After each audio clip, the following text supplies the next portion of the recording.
This is Tanya from the Saved by King Jesus channel. Welcome back.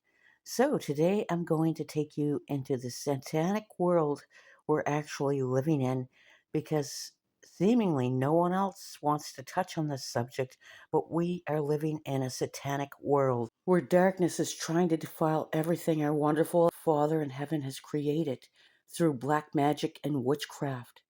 These are just a few videos I've put together for everyone to see. This is so scary. Lil Nas X calls himself an industry baby, but guys, he's actually an industry puppet. And let me prove it to you. This man's first song was Old Town Road, and they blew it up. Trust me when I tell you they can blow up what they want to blow up. This man won 2 Grammys off of that song. Now, do you know how hard it is to win a Grammy? Let's just put it this way, Chris Brown only has 1 Grammy. He has years and years of being nominated, but he only won 1 time. And here you have a new artist who didn't put in any work, winning 2 Grammys. Why is that? Well, Lil Nas X went to say that his core audience were children. Safe to say that the children loved this man. He did shows for thousands of children. Believe it or not, this man even had a book for children. On the cover of the book, we see something like C is for country. Do you all really think he wrote this book? Or do you guys think the people he works for wrote this book, knowing the attention he was getting from kids? So now that he has the kids' attention, what does he do next? He makes a video where he slides from heaven down to hell on a stripper pole. Do you guys see the switch up? Now, the black country singing cowboy they once knew and loved is somebody completely different. Now he's being completely inappropriate at different award shows. Yes, this same Lil Nas X turned to this just like that. Why? Well, because he's an industry puppet. You see here he has jewels all over his body, and who else did that? Oh, I know, Miss Doja Cat. Doja Cat was once okay too, even so normal that she wore a cross on her neck. But out of nowhere, what happened to her? Oh, I think I know. She also took the demonic route, turned into a completely different person. Wow, there's no coincidence here at all. You gotta ask yourself, what are they trying to do when they blow a man up like this to soak in children and then turns his whole career and mission around when he has the kids' attention? Billie Eilish started with children. Then we see Billie come out with a song that's called All Good Girls Go to Hell. This is your Billie now. You guys remember that video of Justin Bieber crying for Billie Eilish because he didn't want her to go through what he went through. I want to protect her, you know? I don't want her to go through anything I went through. I don't wish that upon anybody. Well, Justin started tearing up when he said he wants to protect the 18-year-old. Question is, what could Justin be talking about? Maybe Billie getting caught up with the wrong people. Here you have Taylor Swift with children, America's sweetheart who people loved and adored for years. Now all of a sudden she's calling herself a witch. Guys, how did that happen? And why does this happen? It happens because of this. That's the full truth. They want to mock and they want to lead you away from the truth. So they try to suck you in when you're most vulnerable, which is when you're a child. And when they have all your attention and all your love, they switch it on you. They are industry puppets. Their god is money and fame. I believe you should stop listening to these people's music. Stop following these people. Stop coming into agreement with what these people are talking about. Because when you come into agreement with it, you are allowing access for what's on them to come into you. Wake up, people. Wake up, world. It's 2024. At this point, you should realize what type of battle we are in. It's a spiritual battle when you're either on God's side or you're on the satanic side. Choose one and choose wisely. This is just me pouring out my opinions. You can choose to believe it or not. To this day, many people will look at Freemasonry and still believe that it's an upstanding organization and it's a brotherhood and many positive things. While I think that sometimes that may be true, at the highest echelons of Freemasonry is where the most corrupt are.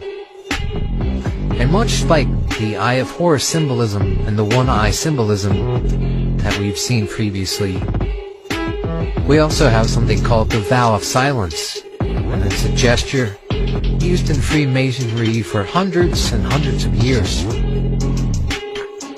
It is to remind the other Freemasons that the secrets of the secret society should never come out.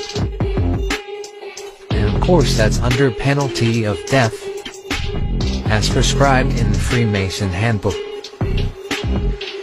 Very strange. Since today is Halloween, I asked my staff to find a couple of real witches, not like cutesy boo boo boo.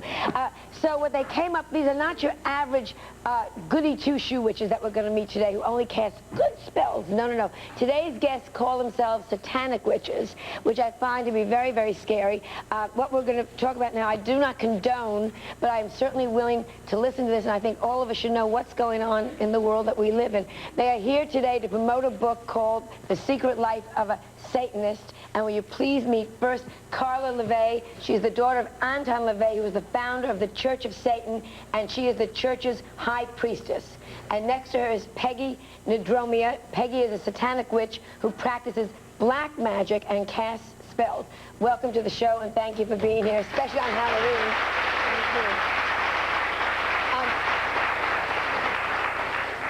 And before we go into exactly what we all make happy silliness out of Halloween. Is Halloween a very important day to you and a sacred day to you, the way Christmas or Hanukkah or something is, or? Well, it's a fun day. It still is fun. It's a fun day, yeah. And we think that people should have as good a time as possible, as we think they should every other day. That's what Satanism is all about. Now, what is a Satanist exactly? Simply, tell me simply. A Satanist is someone who's turned their back on the entire Judeo-Christian mythology and morality. They've turned their back on the whole idea of having a God to adore and an afterlife to look forward to. Satanists are live for themselves, and they live for this life here and now. In other words, you feel there is no afterlife? Well, we basically believe in indulgence instead of abstinence, and to live life to the fullest while you're still around, because you don't know what's going to happen afterwards. But do you worship Satan? I mean, just to take the name Satan. No, we don't worship anything. We think of ourselves as being our own gods, and we have to be true to ourselves. And that doesn't mean that we go out and do absolutely anything that we might want to. There's a difference between indulgence and compulsion. And so a Satanist has to sort of be their own policeman. But you have services, you have religious services. Well, some people do, but Satanism is not based on having services that are open to a public, that have a lot of people that congregate just because they want to all get together and have that type of thing. Do you cast spells? Sure, we do. Black witches. You cast spells? Yes. For example, give me a spell that you've cast recently. Well, you might cast a spell if you're very attracted to someone and you want that person to be attracted to you. You can cast a love spell or a lust spell. Have you done that? I've done it in the past, yeah. And does it work? Yes, it does. If it really worked, though, wouldn't all of us be knocking on your door? Well, there have to be limitations. You know what I'm saying? There are limitations. Yeah. Could you just throw a little something Robert Redford's way? You know, I'd be very happy. No, see, that's where it comes in. Yeah. That's how you have to really know yourself. And what about... because you can't expect that you're like a man that's not really very attractive at all, physically or whatever, and expect some actress, a major movie actress, to fall madly in love with you unless you have something to offer. It has to be something in your own realm. Blessed are they that do his commandments, that they may have right to the tree of life, and may enter in through the gates into the city. For without are dogs and sorcerers, and whoremongers, and murderers, and idolaters, and whosoever loveth and maketh a lie. Our King Jesus didn't bring us this far to abandon us now. You were called, you were chosen.